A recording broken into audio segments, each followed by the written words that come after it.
Muli po ay magandang hapon po sa inyo lahat. Natigil po yung ating pong talakayan. Gawa nga po ng meron po tayong isang pagmimisyon ng bukas. Dinitali po natin kung ano yung mga magiging mga kailangan sa mission natin para sa kinabukasan. Kaya po natigil yung pong ating talakayan. Ngayon, ang pinag-aaralan po natin kanina, yung tungkol po, di po ba yung mga sangkap ng isang tunay na pananampalataya o yung mga sangkap ng isang tunay na Iglesia ni Cristo. Na, kagaya po na sinabi ko kanina, yung mga Iglesia ni Cristo at yung mga Romano Katoliko, Iglesia Romana Iglesia Katoliko Romana, yun po yung pangalan daw nila, na sila pong dalawa ay nagkukumahog at nagpapaligsahan na sila daw yung mga tunay na Iglesia ni Cristo. Kaya nga po ang tanong ko sa inyong dalawa, sa Iglesia ni Cristo at sa Romano Katoliko, bumababa po ba yung espiritu ng ating pong dakila, ng ating pong Panginoong Jesucristo sa inyong mga pananampalataya? Yan na lang po, sagutin nyo po yung tanong ko. Kung hindi bumababa sa inyo ang espiritu ng ating pong Panginoong Jesucristo, ibig sabihin, hindi kayo ang kanyang tunay na iglesia. Dahil wala ang presensya ng ating Panginoong Jesucristo sa inyong mga iglesia. Dahil ang tunay niyang iglesia, nandun po siya. Nagpapakahayag, nagre-revelasyon, nangangaral, nanggagamot, at nagbabahagi ng mga biyaya at kapangyarihan. Ganyan po pinapahalagahan ng ating Panginoong Jesucristo ang kanyang tunay na iglesia. Basahin po natin yung tunay na iglesia ni Cristo ha. Para sa kaalaman ninyong dalawa, Romano Katoliko at Iglesia ni Cristo. Tingnan ninyo kung kumpleto ang mga sasabihin ko sa inyong sangkap ng isang tunay na Iglesia ni Cristo. Sa lahat po ng mga mananampalataya, makinig ang may pandinig.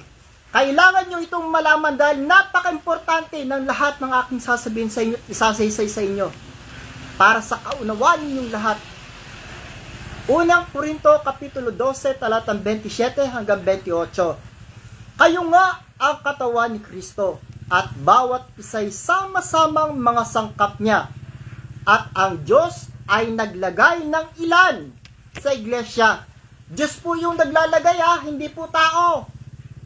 Diyos, napakalinaw. Una-una yung mga apostol. Sino po itong mga apostol? Sila po yung mga alagad ng Panginoong Jesucristo na isinusugo. Hindi po ba nakasulat sa banal na kasulatan? At sila'y isinugong dala-dalawa. Nangangaral ng gagamot. Kinakalat yung ebanghelyo sa lahat ng kinapal. Kung wala kang Kristo sa iyong pagkatao, paano kang isusugo ng Panginoon? Kung hindi ka marunong manggamot. Alam niyo po ba sa isang tunay na lingkod ng Diyos, may ibinigay pong tanda? Eto pa po isa po itong lihim na ayaw ninyong malaman ng mga relihiyon ninyo. Hindi nila ito inaaral sa inyo.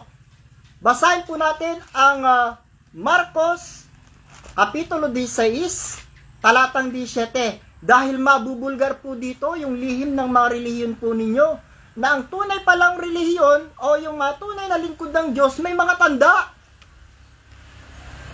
Sige po, Marcos Kapitulo 16, talatang 17 hanggang 18.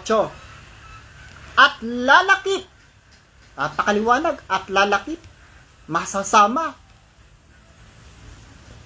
ang mga tandang ito sa magsisampalataya. Magpapalabas sila ng mga demonyo sa aking pangalan.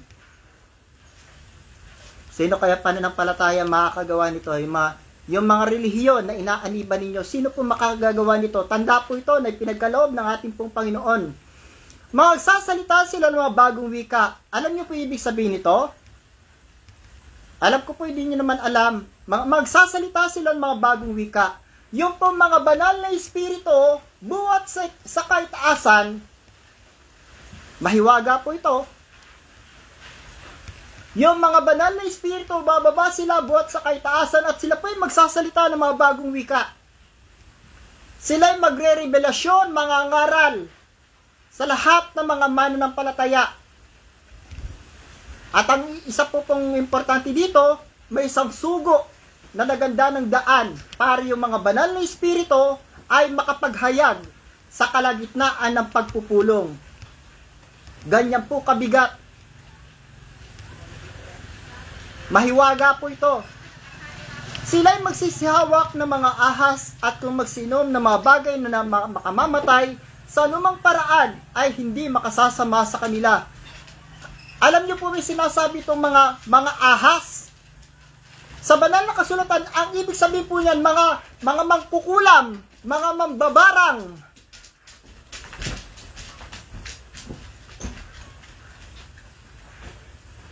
At kung magsinuman sila ng mga bagay na makamamatay sa anumang paraan ay hindi makasasama sa kanila. Ipapatong nila ang kanilang mga kamay sa mga may sakit at sila'y magsisigaling. O yan po, napakalinaw. Yung isang tunay na lingkod ng Diyos ay pinagkalooban ng ating Panginoon Jesucristo ng mga biyaya at kapangyarihan. Ipapatong nila ang kanilang mga kamay, yung mga tubig, babasbasan, magiging gamot. Sa inyo po mga pananampalataya sa mga Iglesia ni Cristo, sa mga Romano Katoliko, sino po ang makagagawa nito na ang tubig ay magiging gamot?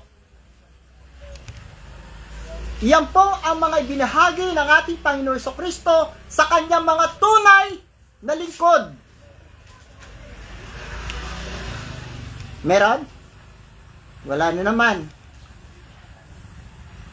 Alam niyo po, ang gagana po dito yung Kristo, karunungan at kapangyarihan. Kaya nga po tinawag na Kristo, karunungan at kapangyarihan ng Diyos. Tuloy po natin yung binabasa natin. At ang Diyos ay naglagay ng ilan sa iglesia, una-una yung mga apostol, ikalaway mga propeta. Ito pong propeta na to, ito po yung daan na inihanda ng tunay na sugo ng Diyos kung bakit at kung paano ang mga banal na espiritu ay nakapaghahayag. Sila po ang ginagamit na pinaka-speaker ng mga banal na espiritu buhat sa kaitaasan. Halimbawa po ako, uupo ako sa luklukan. Ang aking kaluluwa ay aakyat ng kalangitan. Mahiwaga po ito. Wala nang kaluluwa ang aking katawan. Patay na. Kasi yung kaluluwa umakyat ng langit. Bababa naman ngayon yung kaluluwa ng Panginoong Jesucristo. O kung sino mang banal ang gustong bumaba sa aking katawan at sila ang gagamit. Alam nyo ba na ganyan ang nangyayari sa noong panahon ni Propeta Juan Evangelista kung papaano naisulat yung aklat ng pahayag o yung aklat ng Apokalipsis ni Juan Evangelista. Alam nyo po ba kung sino yung writer? Habang ang kaluluwa ni Propeta Juan Evangelista ay nasa kalangitan, ang sumusulat ng kanyang mga nire-revelasyon ay walang iba kundi si Dr. Lucas ayon sa pastor. Mahiwaga, di ba? At sa pag-akyat ni Propeta Juan Evangelista, sino ang nakita niya doon? Ang nakita niya ay ang dakilang Ama. At yung pinaka-importante na nakita niya doon, na siyang pinapatutuhanan niya, na siyang propetang nagtagumpay, kaisa-isang propeta na nagtagumpay na umupong kasama ng ating dakilang Ama sa kanyang kanan. Walang iba kundi ang ating Panginoong Hesukristo. Si Propeta Muhammad, si Propeta Buddha, wala, never heard. Sino paniniwalaan nyo ngayon? Lakas ng tik-tik ng butiki, oh. Alam niyo po, kapag kayong butikin nagtitik-tik, totoo yung sinasabi at kinakatigan sa kalangitan ng ating mga minimensahe.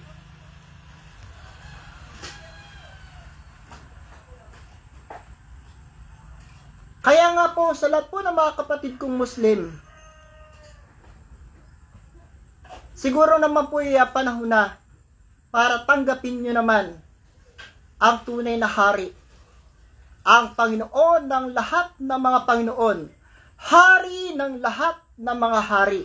Dahil kung tatanggapin nyo sa inyong puso, sa inyong isipan, sa inyong buhay, ang kaisa-isang tagapamagitan at kaisa-isang tagapagligtas, ang daan, ang katotohanan at ang buhay, at sino man ay walang makaparoroon sa ating Ama kung hindi ka dadaan sa ating pong Panginoong Jesucristo. Wala pong makapagliligtas kundi siya lang. Kailangan mong dumaan talaga sa Kanya dahil siya nga ang middleman. Bago tayo makarating sa Ama, sa Kanya muna tayo dadaan. Kaya huwag niyo pong iba-bypass ang Panginoong Jesucristo. Na kung tatanggapin ninyo ang Panginoong Jesucristo, ang tinanggap ninyo ay ang nagsugo sa Kanya. Sino ang nagsugo sa Panginoon? Hindi ba ang dakilang Ama? Kung tinanggap ninyo ang Kanyang bugtong na anak, ang tinatanggap nyo ay ang dakilang Ama. Napakasimple. Na kung tatanggapin ninyo ang ating Panginoon Jesucristo bilang hari ng ating buhay. Lahat ng mga dilubyo, kaguluhan, lahat ng mga nangyayaring kasamaan ay titigil na at si Satanas ay gagapos na niya. Napakasimple lang ang hinihingi sa atin ng ating Panginoon Jesucristo sa ating lahat nang matapos na ang kadilimang bumabalot dito sa sanlibutan. Alam niyo yung kadilimang bumabalot sa sanlibutan? Yung kasamaan. Lahat ng mga masasamang tao, lilinisin niya, tatanggalin niya, papatayin niya. Lalong-lalo na yung mga taong tumatanggi sa Kanya, itinatakwil siya, at yung mga tao na ayaw sa Kanyang ebanghelyo. Basahin nyo yung Lucas, Kapitulo 19, talatang 27. Ngunit sa mga taong ayaw na ako'y maghari sa kanila, dalhin niyo rito at patayin niyo sila sa harap ko. Napakabigat ng tinura ng ating pong Panginoon. Bakit? Dahil nung kapanahunan niya, nung siya narito pa sa lupa, alam niyo po yung kanyang layunin dito? Tama sinasabi niyo, siya'y maawain, Diyos ng pag-ibig. Dahil ang kanyang role ay bilang manunubos. Tapos na ang pagtubos. At tayo ngayon, sa ating kapanahunan ngayon, ay nasa panahon tayo ng kanyang paghihiganti. At gagantihan niya yung lahat ng mga taong hindi tumatalima sa kanyang ebanghelyo. At gagantihan niya yung mga taong hindi kumikilala sa Diyos. At gagantihan niya yung mga tao na ayaw sa kanya. Yung mga taong itinakwil siya. Yung mga bansa na itinakwil yung Panginoon Jesucristo ay gagantihan niya lahat. Ano ang laban ninyo sa kapangyarihan ng ating Panginoong Jesucristo? May laban kayo sa Kanya? O handa kayong maubos? Ipaglaban ninyo yung mga prinsipyo ninyong mga wala namang kabuluhan. Ipaglalaban nyo si Muhammad hanggang kamatayan. Na pagdating ninyo doon sa impyerno, doon nyo malamang malalaman na ang ginagawa ninyo ay nagkamali pala kayo. Pagdating nyo kay San Pedro, anak, may mga pinarating na ako ron ng mga propeta na sa inyo'y naghayag. Nandoon na si Manong Leo. Nandoon na si Pastor Leo na siyang sinugo ng dakilang Ama. Anong ginawa nyo? Hindi nyo siya pinakinggan. Sa bagay, kung yung Panginoong Jesucristo nga na gumawa ng mga makapangyarihang gawa, hindi ninyo pinaniwalaan. Pinatay nyo pa nga, di ba? Yung pastor pa kaya? Kaya po, alam na namin na talagang hindi nyo kami paniniwalaan. kung ano yung mga itinuro sa inyo ng mga pastor ninyong mga bulaan, iyon ang pakikinggan ninyo. Kaya lang, humanda kayo sa galit ng ating pong Panginoon. Kung ipagpipilitan ninyo yung mga inyong mga maling paniniwala. Isang sample na lang. Ano ang ginagawa ng Diyos sa batong Kaaba sa Mecca? Hindi po ba ilang salot na, ilang dilubyo na ang pinatama sa batong itim? Hindi pa po ba kayo natatauhan na ang ibig sabihin ng ginagawa ng Diyos, ipinararamdam ng dakilang Ama ang kanyang galit sa mga taong sumasamba sa batong itim? Kailan ninyo maunawaan ang ibig sabihin ng ating dakilang Ama na ayaw ng ating dakilang Ama ang ginagawa ninyong pagsamba sa batong itim, dahil hindi siya bato. Ang ating Ama ay Espiritu, na siya dapat natin sambahin sa Espiritu at katotohanan. Anong katotohanan? Banal na kasulatan, Biblia. Dahil walang koran sa langit. Ang nasa langit, banal na kasulatan, Biblia. Ang kawangis dito sa ating kalupaan, dito sa sanlibutan, King James Version na Biblia. Yan po ang kawangis. Kaya huwag na po kayong gumamit ng mga Biblia na hindi King James Version.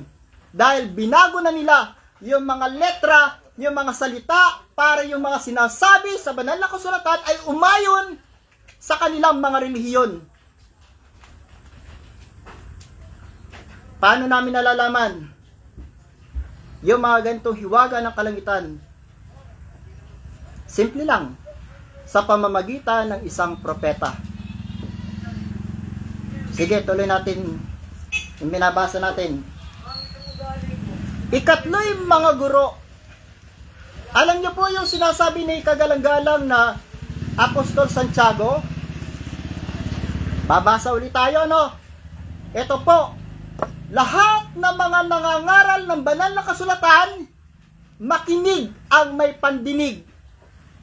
Ito po ang iminimensahe sa inyo ni kagalang-galang na Apostol Santiago. Sa lahat ng mga nagpapanggap na guro, huwag maging guro ang marami sa inyo, mga kapatid ko. Yamang nalalamang tayo tatanggap ng lalong mabigat na hatol. Kita nyo naman po, bakit? Dahil sa mga itinuturing ninyong mga mali. Hindi nyo po ba napapansin yung nangyayari sa ating bayan? Hindi nyo po ba napapansin yung nangyayari sa buong mundo na? Na tayo ay binubugbog na ng mga dilubyo, parusa, salot, galit ng ating dakilang Ama. Hindi po ba milyon-milyong mangangaral sa buong mundo ang nangangaral? Hindi po ba dapat kung ating pong pagbubulayan yung mga ginagawa nila na sa dami ng mga mangangaral, bakit puro galit ang ibinabagsak sa atin ng ating dakilang Ama? Ibig sabihin, ayaw ng Diyos yung kanilang mga ginagawang mga pangangaral. Dahil ang pangalan daw ng Diyos ay ginagawan lang kalakal. Ipinangakalakal nila ang pangalan ng ating dakilang Ama. Kaya nga po sila'y mayayaman na. Sila'y mga bilyonaryo, trilyonaryo na.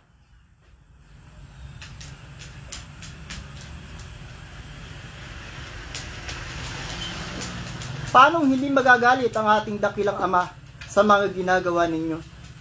Nasalip sana kung tunay yung kanilang ginagawa galing sa pusong pangangaral na may mga gabay na mga banal na espiritu. Hindi po ba dapat napahinuhod natin ang ating dakilang Ama at puro pagpapala ang kanyang ibabagsak sa kalupaan? Magkakaroon ng katahimikan, kapayapaan, kasaganaan, lahat ng pagpapala ibubuhos ng ating dakilang Ama. Pero bakit puro kaparusahan ang ibinabagsak sa sangkalupaan ng ating dakilang Ama. Milyon-milyong mangangaral sa iba't ibang panig ng mundo ang nangangaral. Hindi po ba natin napapag-unawa yung mga ginagawa ng Ama na ipinararamdam ng Ama ang kanyang galit sa buong sanlibutan? Partikular na sa mga tao at mga bansa na hindi kinikilala yung ating Panginoong Heso Kristo, na itinakwil ang kanyang bugtong na anak na dapat sana'y kinilala ninyo at inyong pinaghari. Sino pinaghari ninyo? Di ba? Si Propeta Muhammad? Di ba si Propeta Buddha? Ngayon, ano ang ganti sa inyo ng Panginoong Jesucristo? Hindi po ba niyayanig na kayo ng kanyang kapangyarihan? Hindi nyo ba iyan napapag-unawa? Paano na lamang kung kayo'y lipulin niyang lahat? Tama ang sinabi ng Panginoon na ang tao ay magsisisi na lamang kapag ang kanyang kaluluwa at ang kanyang katawan ay naghiwalay na. Doon pa lamang magsisisi ang kaluluwa. Hindi ba dapat kung may mga taong naghahayag ng mga katotohanan, hindi ba pwedeng pakinggan nyo naman? Dahil ayon kay Apostol San Pablo, ang paniniwala ay nagsisimula sa pakikinig. Paano kayong maniniwala kung ayaw ninyong pakinggan ang aming mga minemensahe, na ang aming mga minemensahe buhat sa ating pong Panginoon at sa ating pong dakilang Ama? Yung aming mga minemensahe rito, lalong-lalo na sa pastor, na hayag naman na sinasabi na rin namin sa inyo, na yung pastor ay kausap niya ang ating dakilang Ama sa kaitaasan.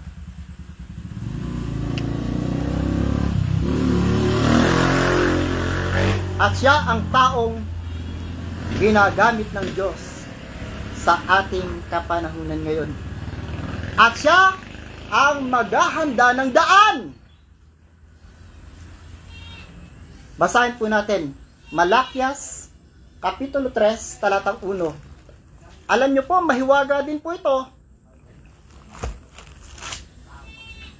Lahat ng mga sinasabi namin sa inyo, punong-puno po ng hiwaga. Dahil kung wala kayong alam sa banal na kasulatan, parang isang normal lang na Biblia, na libro ninyo itong binabasa na hindi niyo maunawaan. Kaya nga po tama yung sinabi, binabasa ng iba, hindi maunawaan, napapakinggan nila, hindi maintindihan. Dahil nga po binalot ng mga hiwaga at talinghaga, na ang tangi lamang na makakaalam at makakaintindi yung mga taong pinagkalooban. Ang lakas ng tiktik ng butike. Narito ang aking sinusugo, ang aking sugo, at siya maghahanda ng daan sa harap ko, at ang Panginoon na inyong hinahanap ay biglang paroroon sa kanyang templo, at ang sugo ng tipa na inyong kinaliligayahan. Narito siya dumarating, sabi ng Panginoon ng mga hukbo. O di po ba? Dahil ang tunay na sugo ng Diyos ay nakapaghanda ng daan. Kaya yung mga banal na espiritu ay ang mga banal na espiritu ay nakakarating sa kanilang kanilang mga templo. Sino yung templo? Hindi po ba yung mga propeta?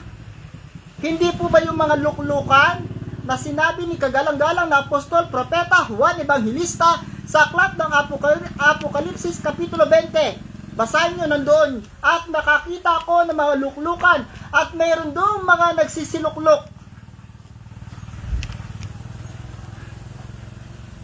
Lahat yan, mahiwaga yan.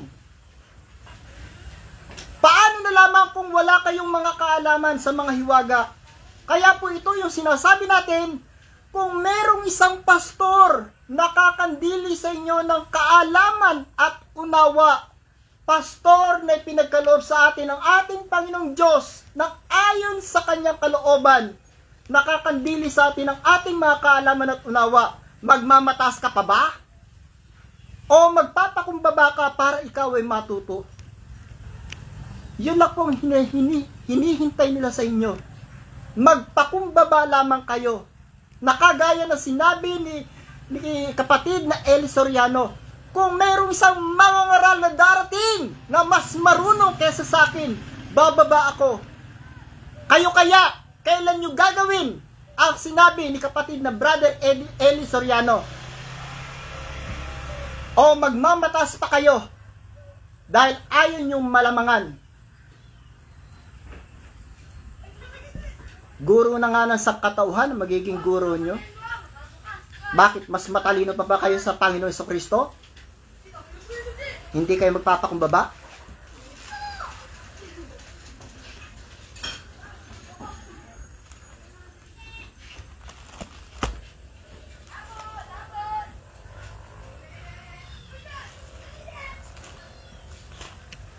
Tuloy po natin.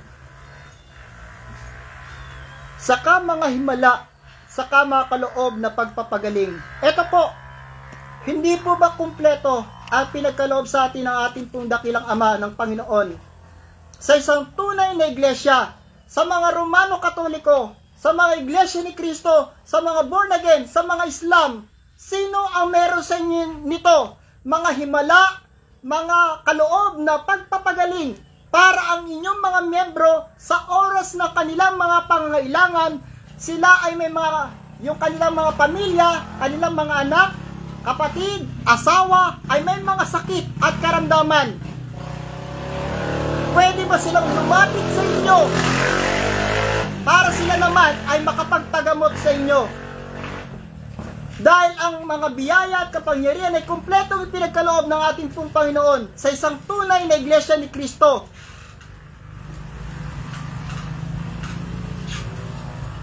Ano? Nahayag na yung pinagtatalunan ninyong dalawa, iglesia ni Kristo at Romano Katoliko.